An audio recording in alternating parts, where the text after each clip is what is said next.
지수가 순항 중이긴 한데요. 초반에 아주 뜨거웠던 분위기는 일부 반납이 되고 있고 미국 나스닥 선물이 0.65%까지 낙폭을 조금 더 키워가고 있습니다.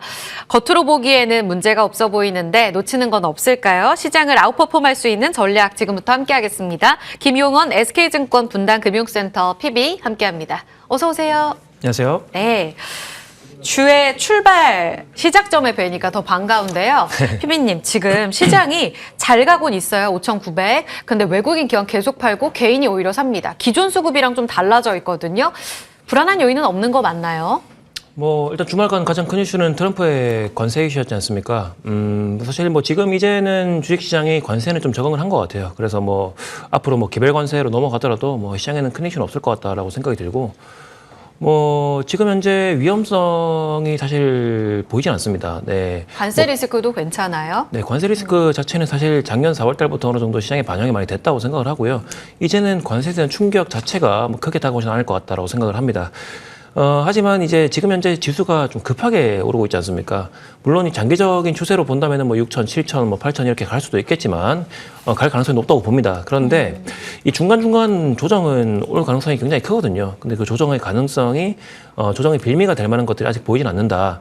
하지만, 어쨌든 간에 이제 조정은 항상 이제 오기 때문에 그런 것들을 좀 조심을 해야 된다라고 이제 생각을 하셔야 되는 게, 사실 이제 우리나라의 증시가 이렇게 급하게 올랐던 적이 이전에도 있었습니다. 이제 1980년대 3조 호황 때 한 5년 만에 한 10배 정도 이렇게 올랐었거든요. 3조 호황. 네네. 그때도 어느 정도 조정을 계속 거치면서 올라가는 그런 모습을 보였거든요. 지금 현재도 어느 정도는 조정이 올 수 있다라고 생각을 하시고 있으셔야지 조금 대응이 될 것이다라고 생각을 하고요. 그래서 급하게 매매할 건 없다라고 생각을 합니다. 항상 올라탈 때 이제 조금 조심을 하고 좀 분할 매수 관점으로 접근하는 게 낫다고 생각을 하고요.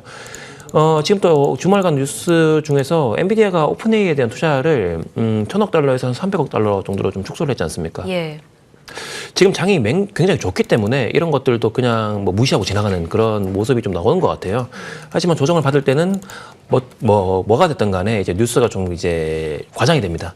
그렇기 때문에 이런 것들도 좀 이제 있기 때문에 조금 조심은 하면서 매매를 하자. 이렇게 좀 말씀드리겠습니다. 조심은 해야 되는데 네. 긍정적으로 지금 위험성이 보이는 요인은 딱히 없다. 이런 네. 긍정 코멘트만 더 들리게 되는 것 같아요. 네. 낙관론 아래서도 조금은 중심은 잡아가자. 그러면 주독 섹터는 흔들림이 없는가에 대해서 봤을 때 오늘은 지금 막 말씀 나누는 동안에 삼양식품, LG전자 좀 쉬었던 종목들이 또 치고 올라오는 행보를 보여주고 있거든요. 지금 주도주는 누구라고 보시는지 한 번 더 점검하고 갈까요?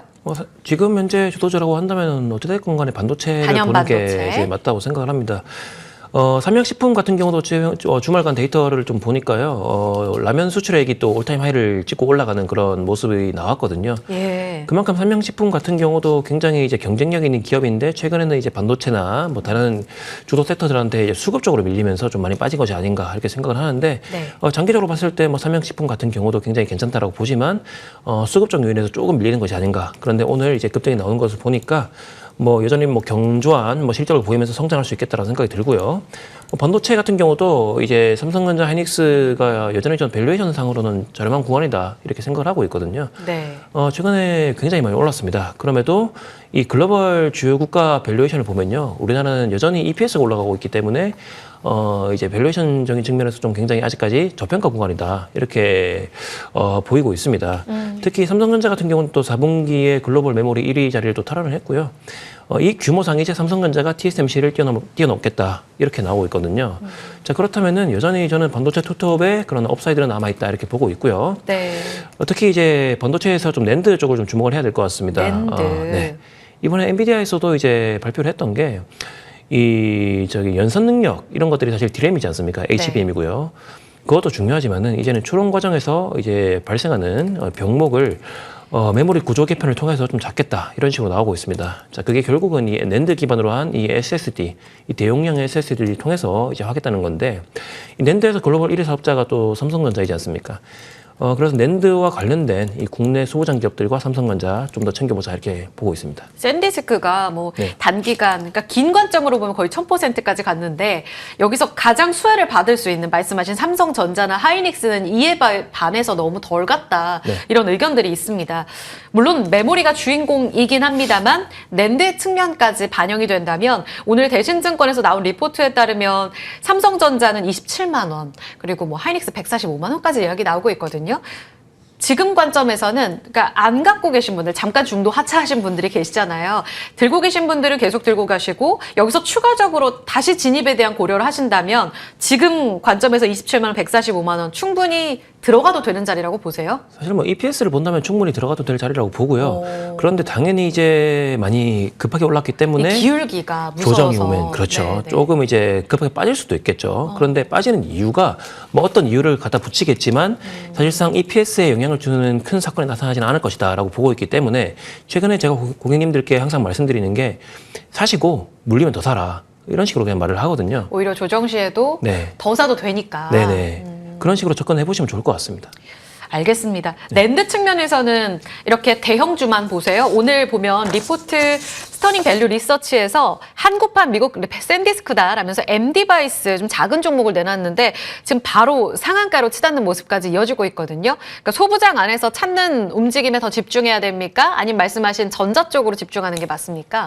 사실 이익적으로 가장 크게 올라올 종목은 당연히 삼성전자겠죠. 뭐 그 SK하이닉스도 솔리다임을 인수를 하면서 이제 글로벌 2위 사업자 지위를 계속해서 유지를 하고 있기 때문에 뭐 이익적으로는 많이 올라오겠지만은 이제 모두가 다 알지 않습니까? 삼성전자, 하이닉스가 좋은 것을. 그래서 좀 부담스럽다면 이제 소부장 쪽에서 낸드에 특화된 그런 기업들을 좀 찾아보자라고 이제 할 수 있을 것 같고요. 조금 덜 오른 기업들 중에서는 뭐 삼화전기 같은 기업이 있거든요. 오늘 관심주로. 네네. 이게 또 낸드 관련주입니다. 네. 이 S캡이라는 것과 또 하이브리드 캡이라는 이 eSSD, 그러니까 기업용 SSD에 들어가는 예. 핵심적인 부품을 좀 공급을 하고 있어요. 이게 약간 전원이 꺼져도 데이터를 저장할 수 있는 그런 약간 안전장치 이런 거거든요. 그렇기 때문에 이 기업용 SSD는 무조건 들어가야 되는 그런 제품인데 독점입니다. 이 삼성전자와 삼화전기가 한 2019년 이때부터 이제 공동 개발을 해서 삼성전자에 단독 납품을 하고 있고요. 또 SK하이닉스에도 2024년부터 들어가고 있습니다. 이제 수익성이 낮은 그런 범용 제품의 매출이 이 데이터 센터용으로 좀 많이 이제 바뀌고 있다 이렇게 보시면 될 것 같아요. 그래서 이 영업이익 성장이 계속해서 좀 크게 나올 수 있겠다. 그리고 이 신규 제품인 이 SK2도 지금 이제 시제품을 테스트하고 있습니다. 이거까지 나온다면은 이제 충분히 더 잘 될 수 있는데 사실 이 낸드의 용량이 지금 올라가는 단계지 않습니까? 예. 그렇다면 당연히 S캡도 더 많이 들어가야 됩니다. 그렇기 때문에 앞으로의 주가에는 굉장히 긍정적일 것으로 보이고 지금 현재 주가도 다른 뭐 소부장 대비해서 많이 올라간 수준이 아닙니다. 그렇기 때문에 충분히 접근 가능하다라고 생각을 하고요. 오늘 갑자기 또 급등이 좀 나오더라고요. 네. 그 매수가를 좀 낮게 잡았는데 네. 한 46,000원 정도를 잡아놨는데 뭐 사실 지금 가격에서도 뭐 충분히 아까 말씀드렸던 것처럼 사고 물리면 더 사는 그런 전략으로 가면 될 것 같고 손절가는 36,000원, 목표가는 9만 원 잡고 있습니다. 지금도 그러면 진입이 가능하다. 5만 원 밑에서는 매력적이라는 거죠? 네. 네. 목표 주가를 9만 원 잡아주셨는데 사실 리포트를 제가 급히 찾아보니까 커버하는 쪽도 많지 않고 작년에 나온 리포트가 마지막이란 말이에요. 지금 24년 고점이 89,900원인데 이 가격까지 오를 수 있다. 이거는 이제 낸드에 기반해서 EPS를 보시는 거예요? 그렇죠. 이제 낸드 중에서도 사실 일반적인 범용 낸드에는 S캡이라는 게 잘 안 들어갑니다. 그런데 이 eSSD, 그러니까 기업용 AI 데이터 센터에는 데이터 이게 센터. 필수적으로 들어가야 됩니다. 그런데 국내에서 사업을 하고 있는 이 S캡을 만드는 사업자가 삼화전기밖에 없어요. 네, 공동 개발을 삼성전자랑 2년 동안 이제 연구를 해서 만든 예. 제품이기 때문에 당장 다른 경쟁사들이 치고 들어오려고 해도 쉽지 않을 것이다. 좀 시간이 걸릴 것이다라고 보고 있고요. 그렇다면은 이 낸드에 대한 이제 중요성이 커지고 있는 시점에 이 S캡의 이제 물량도 계속해서 많아질 것이고 그러면은 이 독점을 하고 있기 때문에 영업이익률도 높아질 수 있고 예. 범용 라인을 조금 이제 S캡 쪽으로 많이 돌리려고 준비하고 있다. 이러고 있기 때문에 네. 충분히 전고점 이상을 갈 수 있다라고 생각을 하고 있습니다. 오, 그래서 TP가 9만 원입니다. 기억해 주시죠. 아직 덜 간 쪽에 기회를 찾고 계시다면 삼화전기 주목할 시점입니다. 저희 AS 측면에서요. 지금 춘절 계속 진행되고 있어요. 지금 GSP&L 같은 경우에는 높은 상승률을 기록하고 있는데 신고가를 지난주에 뚫어낸 건 아닙니다. 아직 춘절 기간이 진행되고 그 데이터를 좀 더 기다리는 건가? 서부 T&D, 롯데관광개발, 파라다이스 다 이쪽으로 고점에서 잠깐 주춤하는 모습이 이어지고 있거든요. 오늘 GSP&L 올라가곤 있는데 6만 원짜리 지금 매력적인가요? 사실 이 춘절에 대한 기대감이 많이 이제 적용을 했었던 것 같습니다. 그런데 거의 다 이게 반영됐다. 어느 정도는 반영이 됐지 않을까라고 생각을 하고 있기 때문에 네네. 지금 이렇게 추격 매수를 하시는 거는 조금 위험하지 않을까라고 생각을 하고요. 지지선까지 저항선까지 내려온다면은 저는 이제 다시 한번 보겠다 이렇게 보고 있습니다. 그 지지선이 얼마예요?